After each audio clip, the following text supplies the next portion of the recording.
Hello and welcome to Takshashila education. मेरा नाम है सौरभ आर्य और एक बार फिर से आपका वेलकम करता हूं अपने यूट्यूब चैनल पे। आज का जो हमारा टॉपिक है वो है कंप्लीट नेशनल इनकम।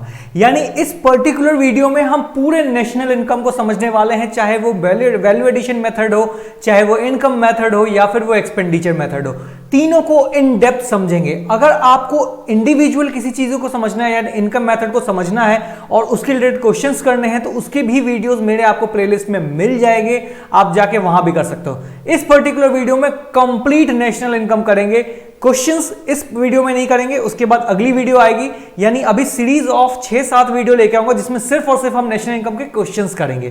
तो don't forget to subscribe our channel कि आपको आगे जो भी वीडियोस आती रहें उसकी नोटिफिकेशन मिलती रहेगी। इसी के लिए बेल आइकन को प्रेस कर लीजिए और बने रहिए। एक हेल्दी हेल्दी प्रिपरेशन करवाऊंगा मैं आपको, जिसमें कि आपको नेशनल इनकम से फियर हट जाएगा।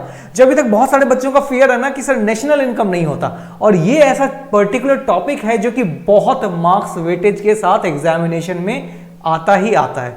तो आपको इस चीज का ध्यान रखना है कि नेशनल इनकम बिल्कुल स्किप नहीं कर सकते। तो आइए शुरू करते हैं, ज्यादा डिस्कशन नहीं करेंगे। नेशनल इनकम का टॉपिक है आज हमारा कंप्लीट नेशनल इनकम करने वाले हैं। कंप्लीट मतलब कंप्लीट, फ्रॉम 0 to 100, स्टार्टिंग से पकड़ूंगा कंसेप्ट को और पूरे एंड तक पहुंचूंगा। चलिए, तो जैसे आपने देखा वैल्यू एडिशन मेथड है, इनकम मेथड है, एक्सपेंडिचर मेथड, तीनों को फॉलो करेंगे। अब जैसा कि आपको पता है मैं बुक को फॉलो करता हूं, तो चलते हैं जल्दी से अपने बुक के पास। ये रहा आपके नेशनल इनकम का चैप्टर। मैं वीके की बुक को फॉलो करता हूं, आपके पास अगर बुक है तो आप फॉलो कर लीजिए। अगर आपके पास बुक नहीं है वीके की तो परचेज करने की नीड तो बिल्कुल भी नहीं है। आप मेरे टेलीग्राम चैनल पे जा सकते हो, वहां से आप फ्री में सारे बुक्स की पीडीएफ को डाउनलोड कर सकते हो। तो बुक परचेज करने में ज्यादा पैसे वेस्ट ना करें, लेकिन हाँ बुक रीडिंग आपको जरूर आनी चाहिए। चलिए एक बार स्टार्ट करते हैं। आपको अगर मेरे नोट्स चाहिए होंगे, बहुत सारे बच्चे नोट्स के पीछे परेशान रहते हैं, तो नोट्स भी मिल जाएंगे, बट बेटर कि आपको बुक से चीजों को एक्सट्रैक्ट करना आना चाहिए। ठीक है, चलिए स्टार्ट करते हैं। ठीक है, national income calculation of calculating national income, यानी नेशनल इनकम को कैलकुलेट करना। आप सबको पता है नेशनल इनकम कैलकुलेट करने के 3 वेज होते हैं। कौन कौन से? Value addition method, income method and expenditure method. ज्यादातर क्वेश्चन वैल्यू एडेड मेथड और इनकम मेथड से बनते हैं। एक्सपेंडिचर से बनेंगे तो वो अकेला क्वेश्चन होगा, फिर और कोई छोटे क्वेश्चन नहीं बनते हैं। जबकि वैल्यू एडिशन और इनकम मेथड से स्पेशली अगर आपके बोर्ड में क्वेश्चन बनेगा तो एक तो क्वेश्चन बनेगा जो कि 4-5 मार्क्स का होगा, और उसके साथ सब क्वेश्चंस भी बनेंगे, यानी 2 मार्क्स के एक और क्वेश्चन बनेंगे।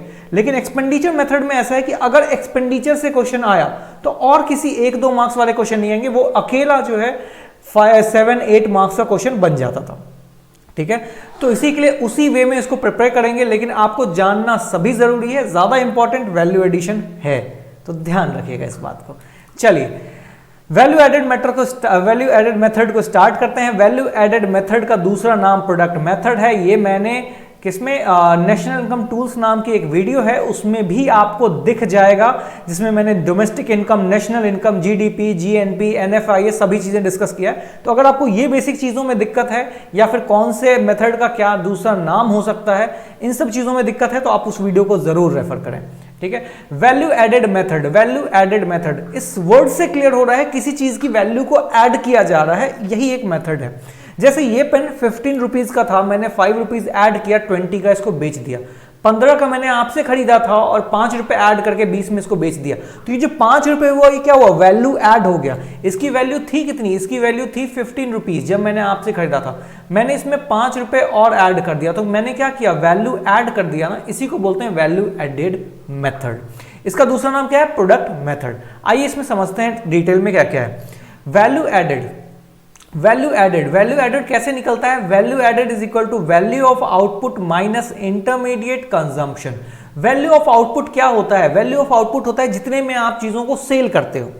अब एक चीज सोचो, अभी जैसे मैंने एक एग्जांपल लिया था कि 15 रुपए में मैंने क्या किया? परचेज किया। ठीक है, 15 रुपए में परचेज किया और मैंने 20 रुपए में इसको सेल कर दिया। ठीक है, 20 रुपए में मैंने 15 रुपए में आपसे पेन खरीदा था मैंने, और 20 रुपए में आगे मैंने इसको सेल कर दिया।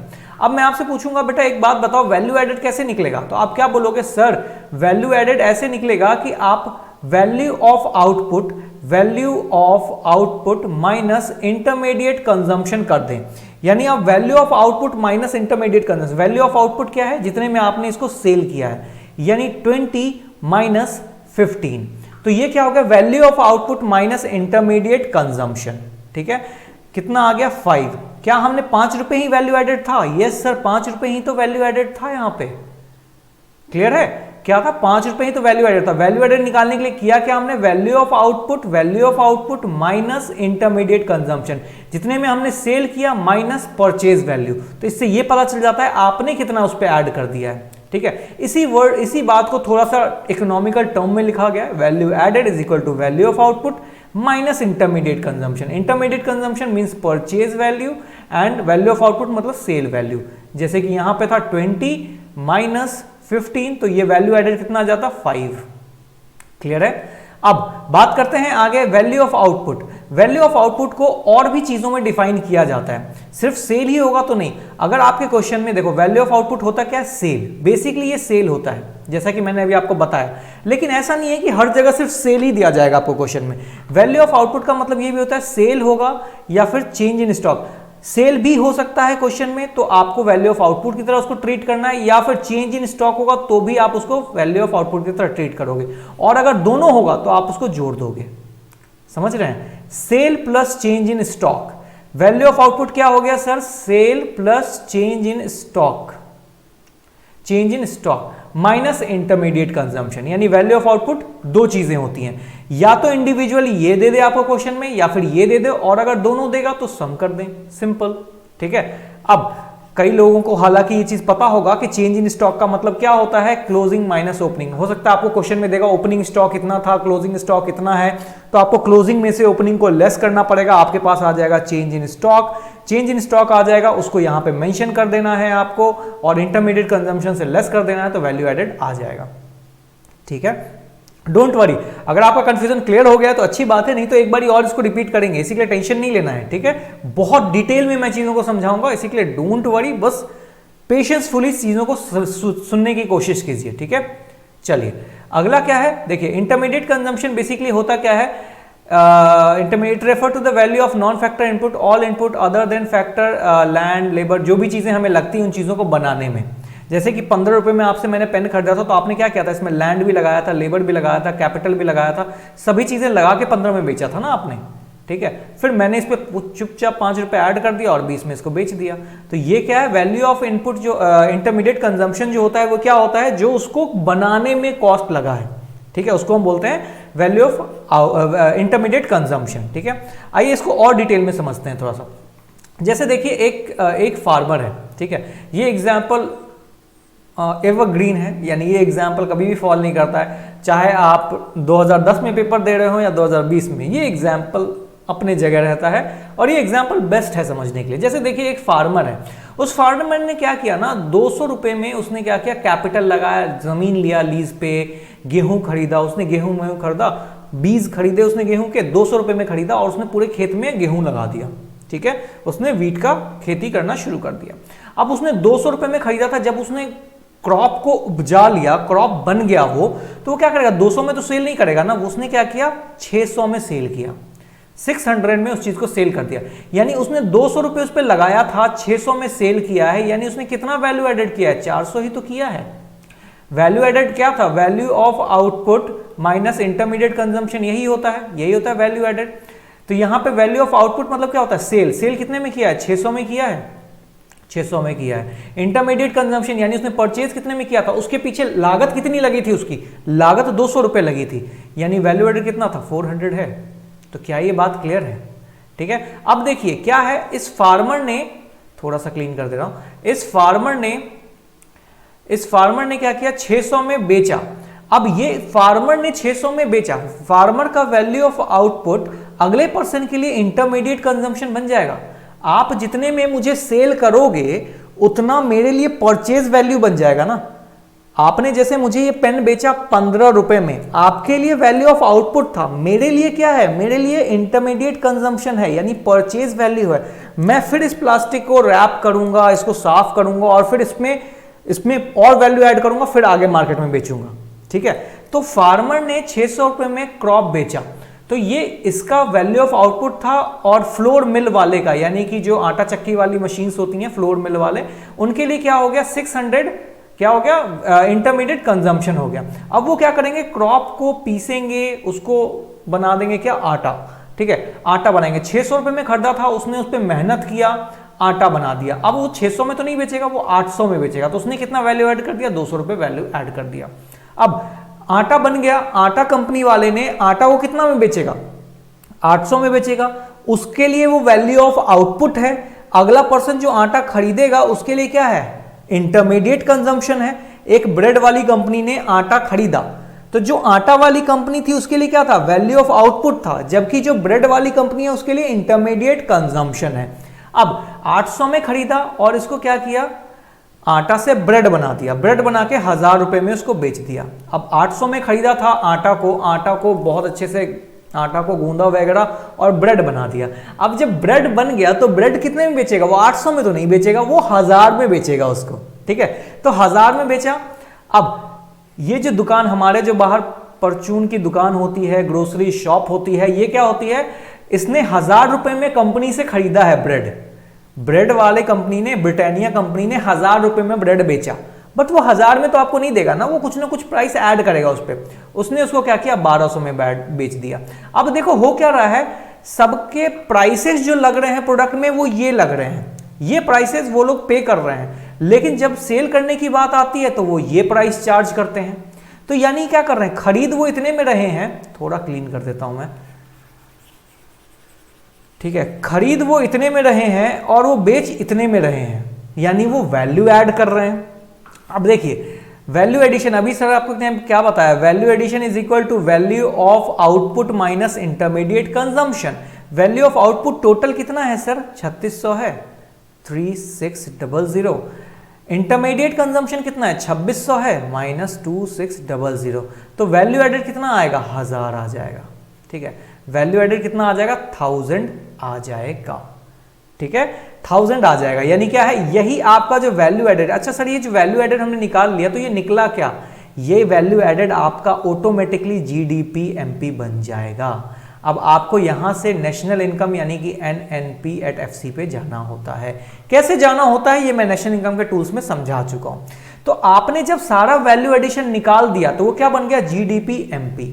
ठीक है, आपने जब सारा वैल्यू एडिशन निकाल दिया तो क्या बन गया, GDP MP.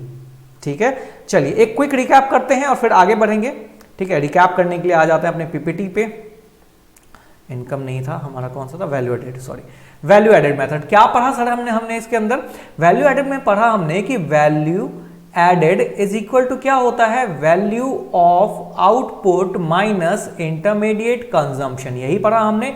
Value of output को सिंपली हम सेल कह सकते हैं, यस सर, इसको सेल वैल्यू कहते हैं, जबकि इंटरमीडिएट कंजम्पशन को परचेज वैल्यू कहते हैं।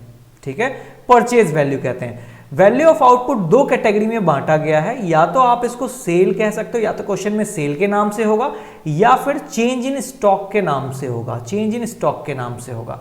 और अगर दोनों ही होगा तो दोनों को सम कर देंगे, यानी वैल्यू ऑफ आउटपुट आपका sale plus change in stock से भी बन सकता है। मैं से भी क्यों बोल रहा हूं, क्योंकि क्वेश्चन में अलग अलग होगा। कई क्वेश्चन में अगर आपको चेंज इन स्टॉक नहीं दिया तो आप ऐसा तो नहीं बोलोगे ना कि सर क्वेश्चन ही गलत था, नहीं, सेल दिया है ना, सेल को यूज कर लो, अगर दोनों दिया है तो ऐड कर लो। ठीक है, तो हमने देखा value of output minus intermediate consumption. Value of output क्या होता है, sale plus change in stock. Change in stock कैसे निकलता है सर, क्लोजिंग माइनस ओपनिंग करके निकलता है, closing stock minus opening stock करके हमारा चेंज इन स्टॉक निकल जाता है। इंटरमीडिएट कंजम्पशन का कोई नहीं है, इंटरमीडिएट कंजम्पशन सीधे सीधे देगा परचेज वैल्यू या फिर इंटरमीडिएट कंजम्पशन, यही दो नेम से आ सकते हैं। जब हम सारा वैल्यू एडिशन, सारा वैल्यू एडेड को जब हम सम कर लेते हैं, यानी सारा वैल्यू एडेड हम निकाल लेते हैं, तो ये ऑटोमेटिकली हमारे मार्केट का जीडीपी एमपी निकल जाता है। ठीक है, जीडीपी एमपी निकल जाता है। हमें यहां से कहां जाना होता है, यहां हमें से जाना होता है एनएनपी एट एफसी पे। थोड़ा सा बता ही देता हूं, इसमें आपको देखो जी है, यहां पे एन है, तो यानी जी को एन में चेंज करना है। ग्रॉस को नेट में चेंज करने के लिए क्या करते हैं, माइनस डेप्रिसिएशन। ग्रॉस है, कोई लगभग चीज है, उसको एग्जैक्ट करने के लिए माइनस डेप्रिसिएशन। देखो यहां पे फिर डी है, यहां पे एन है, यानी कि ये डोमेस्टिक है, ये नेशनल है, तो यहां पे क्या हो जाएगा, प्लस NFIA। क्या है NFI ये सब अभी मत पूछना आप, ये सब टूल्स में समझा चुका हूं मैं, ठीक है। फिर देखिए और कुछ है, P तो यहां भी है, P तो यहां भी है, कोई फर्क नहीं पड़ता।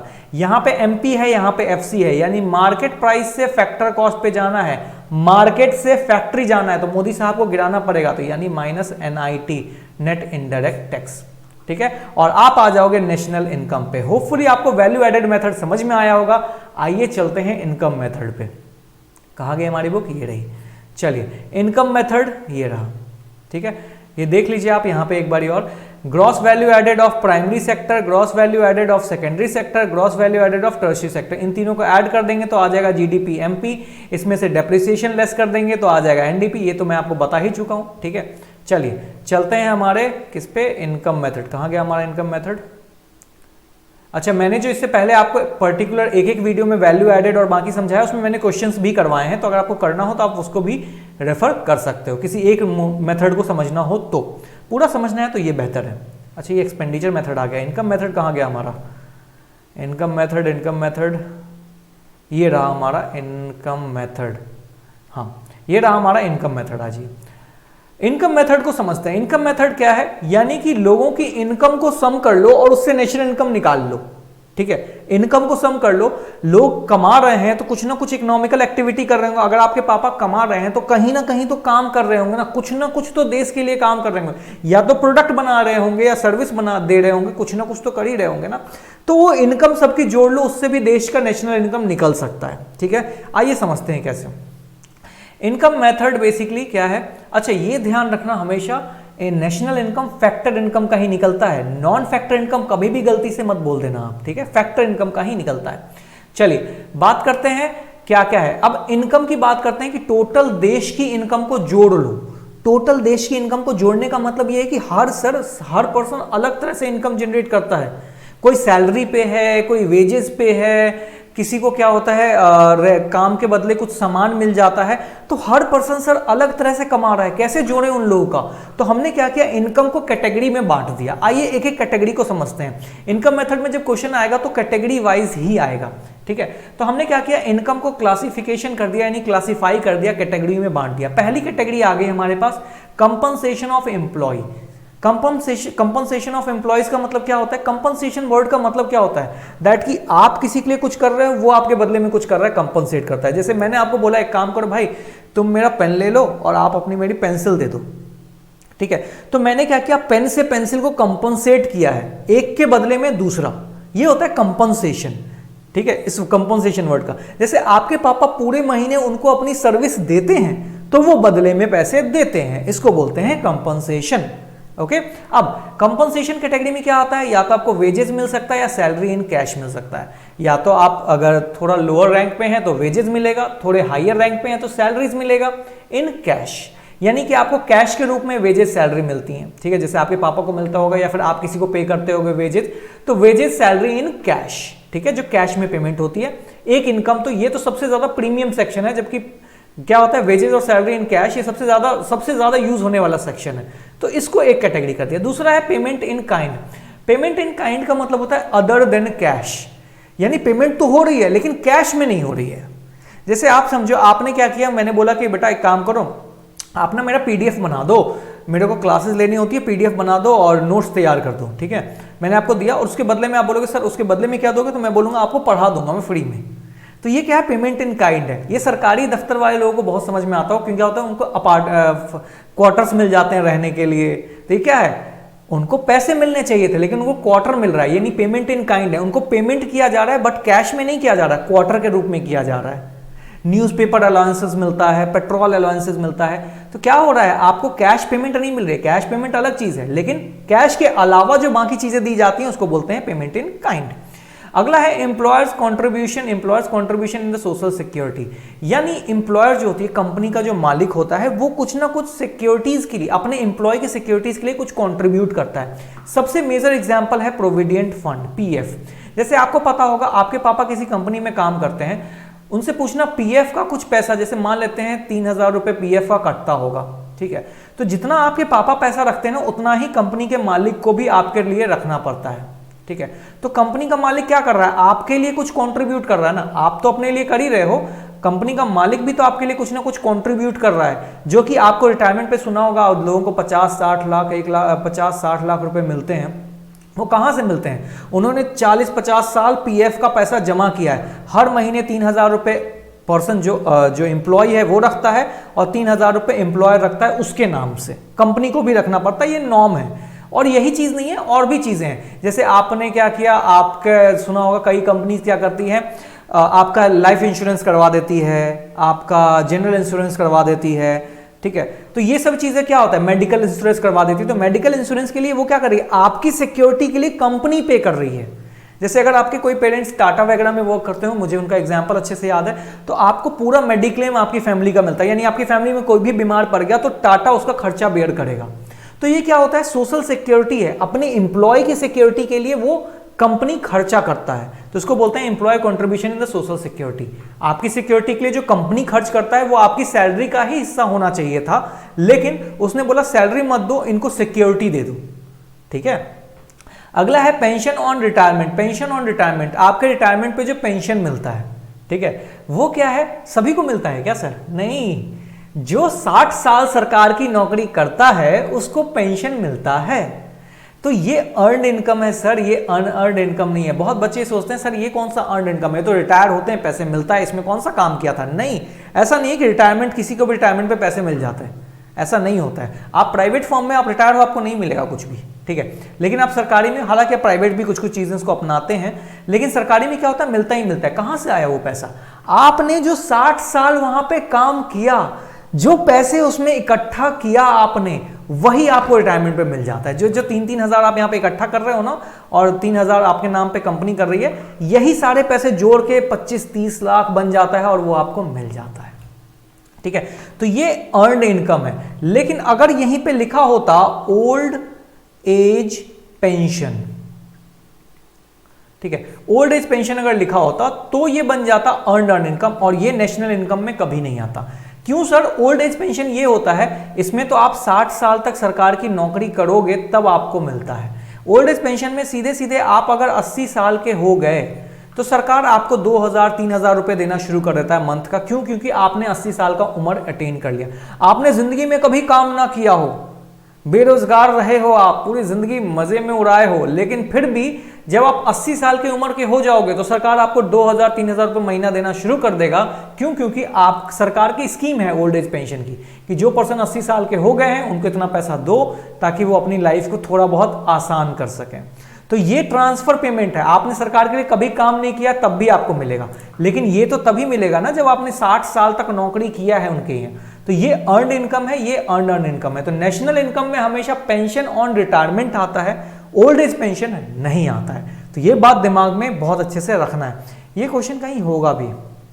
ये देखो, how does it distinguish between old age pension and retirement pension, इन दिनों को डिस्टिंग्विश कैसे करोगे?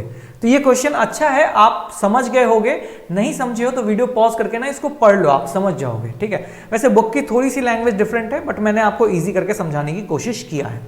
अब आ जाते हैं, पहला तो हमने इनकम को बांट दिया था कंपनसेशन के नाम पे, यानी कि आप किसी के लिए काम करते हो, वो बदले में या तो कैश देता है, या तो काइंड देता है, या फिर सोशल सिक्योरिटी देता है, या फिर पेंशन देता है। ये तो कंपनसेशन था। अगला है ऑपरेटिंग सरप्लस। ये क्या होता है सर? ऑपरेटिंग सरप्लस मतलब होता है कुछ चीज के लिए आप किसी चीज की काइंड ऑफ, जिसके लिए आपने मेहनत किया है वो चीज आप देते हो आगे लोगों को मेहनत करने के लिए। लेकिन समझ जाओ, जैसे कि क्या है, रेंट इंटरेस्ट प्रॉफिट। आपने रेंट के लिए बहुत पहले 50 लाख रुपए का घर खरीद लिया होगा और उसको रेंट पे चढ़ा रहे हो, यानी आपने पहले कभी मेहनत किया था, कमाया था, उसके बेसिस पे आगे आप कमा रहे हो, यानी आप ऑपरेट कर रहे हो, आप ऑपरेशन कर रहे हो किसी चीज का, ठीक है। जैसे मैंने गाड़ी खरीद लिया, अब उसको मैं 2 साल तक चला रहा हूं, तो वो ऑपरेशन हो रही है, वो वर्किंग हो रही है, एक टाइम का इन्वेस्टमेंट था और उसको मैं रन कर रहा हूं। तो वैसे ही घर खरीदने में आपने 50 लाख रुपए एक टाइम पे इन्वेस्ट किया और उससे आप कमा रहे हो।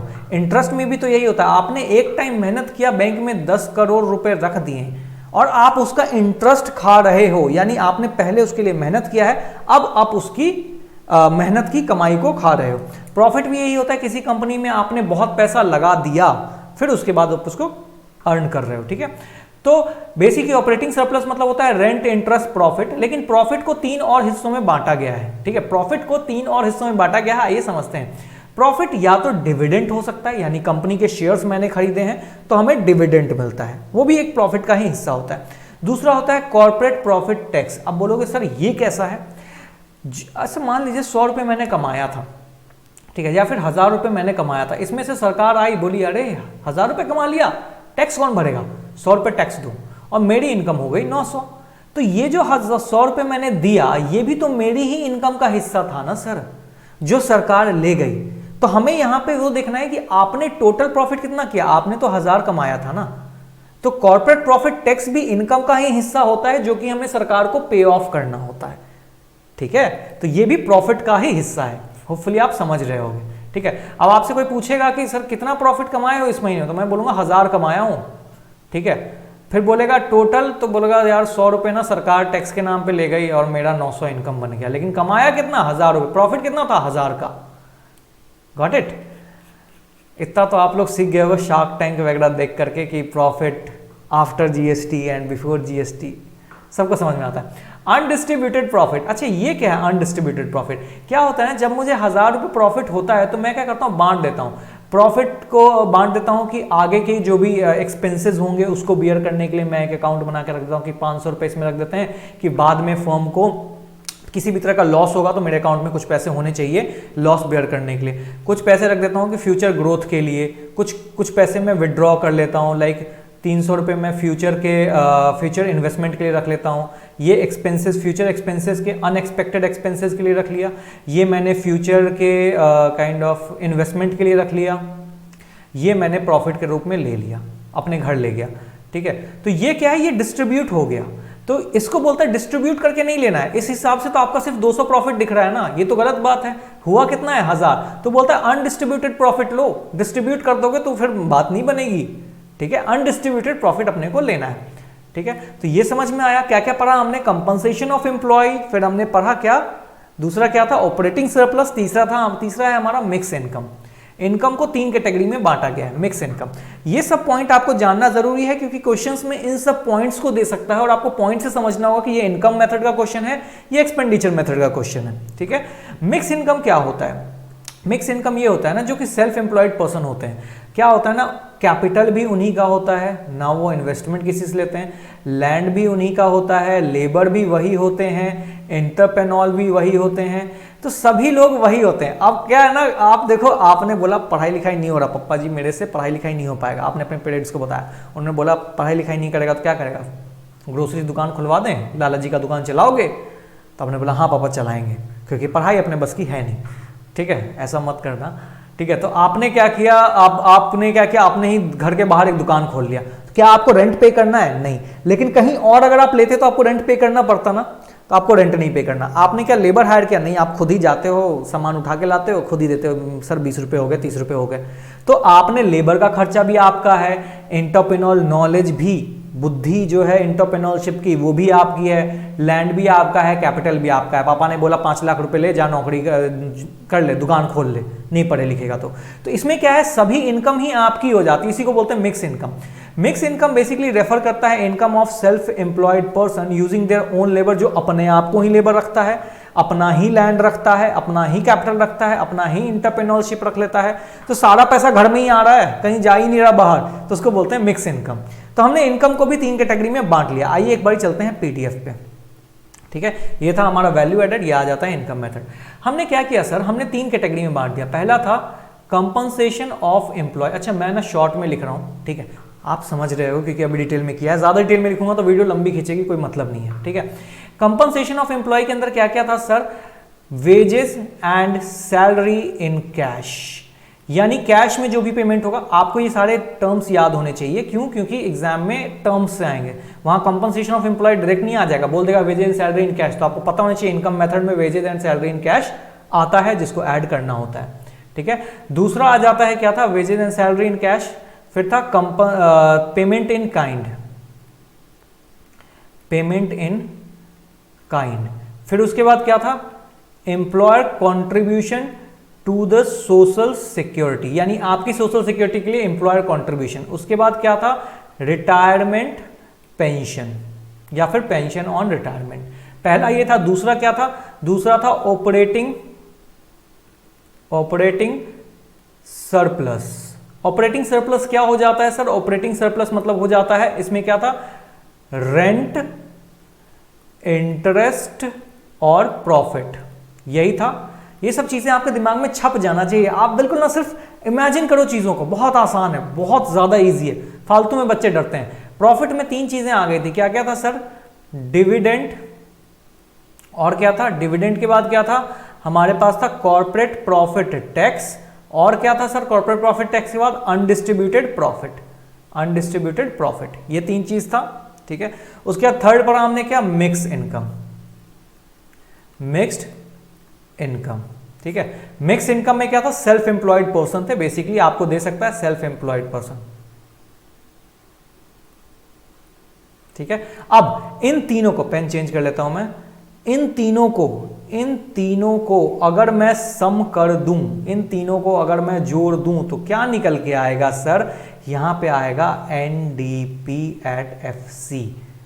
यानी अगर आपको इनकम मेथड में बोले कि डोमेस्टिक इनकम निकाल के दिखाओ तो आप क्या निकालोगे? NDP@FC, क्योंकि इसमें निकलता ही NDP@FC है, ठीक है। NDP ही @FC निकलता है, तो इसमें क्या है, यहां पे आपको ये डोमेस्टिक इनकम बन जाएगा।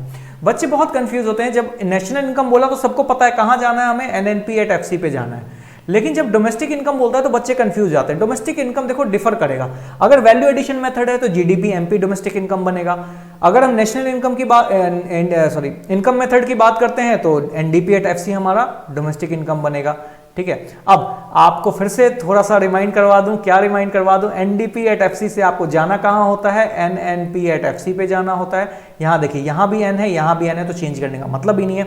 यहां पे डोमेस्टिक है, यहां पे नेशनल है, ओके, सिर्फ एक ही चीज तो चेंज करना है। डोमेस्टिक से नेशनल पे जाते हैं तो क्या हो जाता है? Plus NFIA, net factor income from abroad. यहां भी P है, यहां भी P है, चेंज नहीं करना है, यहां भी FC है, यहां भी FC है, तो चेंज नहीं करना है। यानी एक चीज को ऐड करना है और आप आ जाते हो नेशनल इनकम पे, ठीक है। तो इसी के लिए इनकम मेथड को सबसे इजीएस्ट मेथड कहते हैं, क्योंकि इसमें आपको ज्यादा दिमाग नहीं लगाना हो, सिर्फ NFIA ऐड करो, आ गए आप नेशनल इनकम पे, ठीक है। बट इसमें भी कॉम्प्लिकेशंस हो सकते हैं, तो जब मैं क्वेश्चंस करवाऊंगा तो आपको बताऊंगा क्या क्या कॉम्प्लिकेशंस एग्जामिनर डाल सकता है आपके पेपर में। चलिए आप चलें एक्सपेंडिचर मेथड पे, आ जाइए एक्सपेंडिचर मेथड पे। देख लीजिए यहाँ पे compensation of employ, operating surplus, mix income को ऐड करके क्या आता है? NDP@FC, इसी को हम डोमेस्टिक इनकम बोलते हैं। NFIA को ऐड कर देते हैं तो NNP@FC बन जाता है, जिसको हम क्या बोलते हैं? नेशनल इनकम बोलते हैं। चलिए एक्सपेंडिचर मेथड पे आ जाते हैं। कहाँ गया हमारा एक्सपेंडिचर मेथड? अगेन अगर आपको इसका क्वेश्चन करना है तो आप पर्टिकुलर वीडियो में जा सकते हैं, मैं डिस्क्रिप्शन में लिंक भी दे दूंगा आपको, ठीक है। एक्सपेंडिचर मेथड की बात करते हैं। एक्सपेंडिचर मेथड क्या है? अभी तक हम क्या कर रहे थे, देश में जो इनकम जनरेट हुआ ना उनको ऐड कर लिया हमने, अब हम जोड़ रहे हैं कि खर्चों को ऐड कर लो। सर खर्चा कैसे ऐड करेंगे? किसी पर्सन ने 100 रुपये कमाया है तो हो सकता है ना कि वो 60 रुपये खर्चा करे, 40 रुपये बचा ले। बेटा अगर 40 रुपये बचाएगा अभी तो कहीं ना कहीं इन्वेस्ट तो करेगा, बैंक में तो डालेगा। हालांकि हम इंडियंस घर में पैसे रख लेते हैं, जिसको धीरे धीरे ब्लैक मनी कहा जाता है, लेकिन फिर भी जनरल सिनेरियो में क्या होता है कि 40 रुपये वो बैंक में रखेगा, तो दोनों ही पैसे कहीं ना कहीं एक्सपेंडिचर ही हैं। आप सेव कर रहे हो, वो आपके लिए सेविंग है, बट इकोनॉमी के लिए क्या है कि आपने 100 रुपये खर्च किया है, मतलब आप 100 रुपये कमाते हो, ठीक है। तो हमने क्या किया, पहले में इनकम जोड़ रहे थे, अब हम एक्सपेंडिचर को जोड़ लेंगे। अब एक्सपेंडिचर अलग अलग तरह, खर्चे अलग अलग तरीके के होते हैं। आइए सभी खर्चों को कैटेगराइज करते हैं और फिर समझते हैं। जैसे हमने इनकम को क्लासिफाई किया था, वैसे ही एक्सपेंडिचर को भी क्लासिफाई करेंगे। पहला है हमारा private final consumption expenditure. Private final consumption expenditure that mean कि हम लोग जो हाउस होल्ड जो कंज्यूम करते हैं उसको बोलते हैं private final consumption expenditure. Means जो भी हम लोग क्या है, सरकारी लोग है क्या? अगर मैं ब्रेड खरीद के ला रहा हूँ एक पैकेट, तो मैं क्या करूंगा, रोड पे बांटते आऊंगा? नहीं नहीं, ये सरकार का है, आप भी खाओ, आप भी खाओ, आप भी खाओ, ऐसा तो नहीं करूंगा ना। वो मेरे पर्सनल यूज के लिए है। आप अगर दूध खरीद के लेके आते हो तो ऐसा तो नहीं चलो दूध को बांटना शुरू कर देते हैं, क्यों? क्योंकि हम तो सरकारी है, नहीं, हम प्राइवेट हैं। तो प्राइवेट फाइनल कंजम्पशन एक्सपेंडिचर मतलब क्या होता है, जो हमारे हाउस होल्ड हैं या फिर नॉन प्रॉफिट प्राइवेट इंस्टीट्यूशंस हैं, ये सब जो खरीदते हैं ये पर्सनल यूज के लिए खरीदते हैं, तो इसी को हम बोलते हैं प्राइवेट फाइनल। इसको हम रिप्रेजेंट करते हैं C से, ठीक है। जो हम चीजें कंज्यूम करने के लिए खरीदते हैं, नॉन ड्यूरेबल चीज खरीदते हैं, ड्यूरेबल चीज खरीदते हैं, बटर मिल्क खरीदते हैं, वॉशिंग मशीन, फर्नीचर, टीवी। अब टीवी खरीदते हो तो क्या करते हो, रोड पे तो नहीं लगा देते हो कि नहीं नहीं हम तो जागरूकता फैलाएंगे, हम तो रोड पे टीवी लगाएंगे। ऐसा कुछ नहीं करेंगे हम, ठीक है। हम क्या करेंगे, हम टीवी को खुद देखेंगे, बैठ के सीरियल देखेंगे, क्या करते हैं, सीरियल देखते हैं ना, शार्क टैंक देखते हैं, बहुत सारी चीजें देखते हैं, मूवी देखेंगे। तो ये सब चीजें क्या है, प्राइवेट फाइनल कंजम्पशन है, यानी हाउस होल्ड जो कंज्यूम करते हैं, चाहे वो ड्यूरेबल चीज हो चाहे वो नॉन ड्यूरेबल चीज हो, वो क्या हो जाता है हमारा प्राइवेट फाइनल कंजम्पशन एक्सपेंडिचर। ठीक है। दूसरा है जैसे हम खर्चा करते हैं, सरकार भी तो करता है। सरकार कहाँ करता है खर्च सर, हमें तो नहीं पता, करता है सर, सरकार भी खर्च करता है। जैसे आपने देखा होगा राशन कार्ड में सभी को गेहूं चावल या आटा मिलता है, तो सरकार भी तो कहीं से खरीदता है ना उन चीजों को, तभी तो बांटता है। तो सरकार भी तो एक्सपेंडिचर कर रहा है, कंजम्पशन एक्सपेंडिचर, वैसी चीजों पे एक्सपेंडिचर कर रहा है जो वो कंज्यूम करेगा, सरकार देगा लोगों को कंज्यूम करो। ठीक है। या फिर डिफेंस के लिए खाना खरीदता है, तो वो सब क्या है, सरकार के भी तो खर्चे हैं। तो हमने प्राइवेट का तो ले लिया, सरकारी का भी ले लेते हैं। ठीक है। यानी प्राइवेट फाइनल कंजम्पशन एक्सपेंडिचर सी के नाम से आ गया, गवर्नमेंट फाइनल कंजम्पशन एक्सपेंडिचर जी के नाम से आ गया। ठीक है। अगला है, देख लीजिए यहाँ पे, it refer to the expenditure of final goods and service. Final goods and services मैंने जब पढ़ाया था तो याद होगा, इंटरमीडिएट गुड कभी भी नेशनल इनकम में नहीं आता है। गुड्स दो तरीके के होते हैं, फाइनल गुड जो कि रेडी है कंज्यूम करने के लिए, इंटरमीडिएट गुड जो कि प्रोसेस में है अभी। तो इंटरमीडिएट गुड कभी भी नेशनल इनकम में नहीं आता है, फाइनल गुड आता है। इसीलिए final goods and services by the government like expanded purchase of goods and the consumption of defence personnel, यानी डिफेंस पर्सनल के लिए खरीदा गया, या राशन कार्ड के लिए खरीदा, राशन वालों के लिए खरीदा गया। ठीक है। तो इन सभी का जो खर्चा होता है वो सरकार का गवर्नमेंट फाइनल कंजम्पशन एक्सपेंडिचर कहलाता है। तो सी हो गया, जी हो गया। अगला चलते हैं आई, इन्वेस्टमेंट एक्सपेंडिचर। इन्वेस्टमेंट एक्सपेंडिचर क्या होता है, यानी कि कहीं पे इन्वेस्ट किया गया है। क्या होता है इन्वेस्टमेंट, दो तरीके का होता है, फिक्स इन्वेस्टमेंट और इन्वेंटरी इन्वेस्टमेंट। फिक्स इन्वेस्टमेंट क्या होता है, फिक्स इन्वेस्टमेंट वो इन्वेस्टमेंट होता है जो फिक्स एसेट्स पे किया जाता है, उसको हम फिक्स इन्वेस्टमेंट कहते हैं। जैसे कि आपने घर खरीदा, आपने मशीन खरीदा, आपने कार खरीदा, ये फिक्स इन्वेस्टमेंट है। ठीक है। जो कि फिक्स एसेट्स पे, फिक्स एसेट्स क्या होते हैं सर, फिक्स एसेट्स वो होते हैं जो कॉस्टली होते हैं, फिक्स एसेट्स वो होते हैं जो सेवरल ईयर के लिए चलते हैं, फिक्स एसेट्स वो होते हैं जिनके यूज करने से उस पर डेप्रिसिएशन लगता है, इसको बोलते हैं फिक्स एसेट। तीन चीजें होती हैं, कैपिटल गुड में आपने पढ़ा होगा, कैपिटल गुड और फिक्स एसेट दोनों सेम चीज होती हैं। क्या होता है, जो कि सेवरल ईयर के लिए चलते हैं, जो हाईली कॉस्टली होते हैं और जिनके यूज करने से उस पर डेप्रिसिएशन लगता है। जैसे आपका बुद्धि है क्या फिक्स इन्वेस्टमेंट, नहीं, वो इन्वेंटरी इन्वेस्टमेंट है, उसको जितना यूज करोगे उसमें डेप्रिसिएशन नहीं लगेगा, वो बढ़ेगा। ठीक है। लेकिन अगर आपने कार खरीदा है, कार 1000 किलोमीटर चलाओगे तो थोड़ा रेट कम हो जाएगा, 2000 चलाओगे तो और कम हो जाएगा, 1 लाख चला दोगे तो बिल्कुल कम हो जाएगा। ठीक है। तो फिक्स इन्वेस्टमेंट क्या होता है, जैसे कि बिजनेस के लिए बड़ी इन्वेस्टमेंट हो जाती है। फिक्स इन्वेस्टमेंट हाउस होल्ड के लिए क्या होता है, कंस्ट्रक्शन ऑफ घर हो जाता है। पब्लिक फिक्स इन्वेस्टमेंट, सरकार भी तो करती है फिक्स इन्वेस्टमेंट, रोड बनवा देती है, फ्लाईओवर बना जाता है, जैसे अभी स्टैच्यू ऑफ यूनिटी बना है, तो वो क्या है, फिक्स इन्वेस्टमेंट ही तो है सरकार की, इन्वेस्टमेंट में ही तो है सरकार की। ठीक है। तो ये सारी चीजें जो फिक्स के रूप में किया जाता है, फिक्स इन्वेस्टमेंट जो कि कैपिटल गुड पे किया जाता है, फिक्स एसेट्स पे किया जाता है, उसको हम फिक्स इन्वेस्टमेंट कहते हैं। फिर इन्वेंटरी इन्वेस्टमेंट किसको कहते हैं सर, इन्वेंटरी इन्वेस्टमेंट उनको बोलते हैं जो चीज हमने रॉ मटेरियल्स पे खर्चा किया है। जैसे मुझे पता था कि आगे चल के सोने का भाव बढ़ने वाला है, तो मैंने क्या किया, सारा गोल्ड कच्चा जो सोना होता है वो खरीद लिया मैंने। तो मैंने क्या किया, मैं उस सोने को तो नहीं बेचूंगा ना, सोने से कुछ बनाऊंगा, ज्वेलरीज बनाऊंगा फिर बेचूंगा। या मैंने प्लास्टिक परचेज कर लिया, या फिर मैंने फोन का क्या होता है प्लास्टिक जो कवर होता है वो खरीद लिया। मुझे पता था आगे रेट बढ़ने वाला है, चाहे कोई भी रीजन था, मैंने उसको खरीद लिया। अब मैं उसको डायरेक्टली तो नहीं बेचूंगा ना, उससे कुछ बनाऊंगा फिर आगे बेचूंगा, तो वो रॉ मटेरियल होता है। जैसे मैंने व्हीट खरीद लिया, ठीक है, क्रॉप खरीद लिया, अब क्रॉप को पीस के आटा बनाऊंगा ना, तो क्रॉप क्या है, रॉ मटेरियल है। मैंने 2 करोड़ का क्रॉप खरीद लिया ताकि मैं आगे व्हीट बना सकूं 2 साल तक। जैसे कोविड में कपड़ा खरीद रहे थे मास्क बनाने के लिए, तो मास्क के लिए जो कपड़ा खरीदा वो क्या था, रॉ मटेरियल था, तो उसी को बोलते हैं इन्वेंटरी इन्वेस्टमेंट।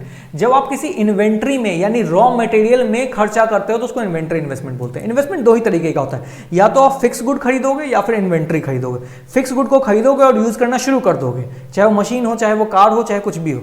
इन्वेंटरी क्या होता है, उसको हम लेते हैं, फिर उसको हम प्रोसेस करते हैं, कुछ बनाते हैं, फिर उसको बेचते हैं। ठीक है।